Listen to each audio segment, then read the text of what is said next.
योगिनी एकादशी व्रत कथा। तिथि आषाढ़ कृष्ण पक्ष की एकादशी।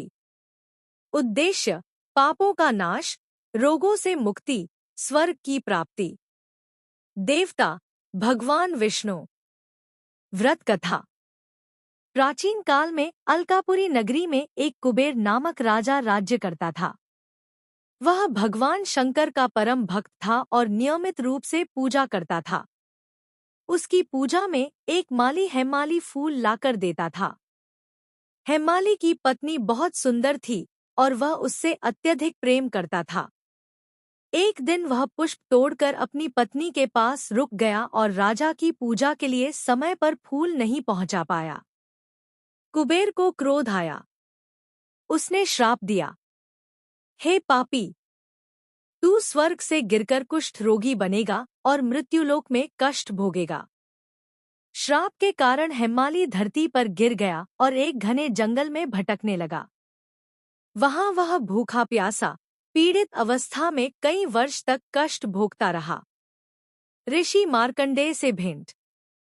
एक दिन वह बदनसीब हेमाली मार्कंडेय ऋषि के आश्रम में पहुंचा और अपनी कथा सुनाई। ऋषि ने करुणा करते हुए कहा, हेमाली, तू आषाढ़ मास के कृष्ण पक्ष में आने वाली योगिनी एकादशी का व्रत कर। इससे सारे पाप मिटेंगे और तुझे रोग से मुक्ति मिलेगी। हेमाली ने विधिपूर्वक व्रत किया, रात्रि जागरण किया और भगवान विष्णु की पूजा की। परिणामस्वरूप वह रोगमुक्त हो गया और अंततः स्वर्ग में लौट गया। व्रत विधि। एक दशमी की रात्रि सात्विक भोजन ले और व्रत का संकल्प करें। 2 एकादशी को ब्रह्म मुहूर्त में स्नान कर व्रत रखें।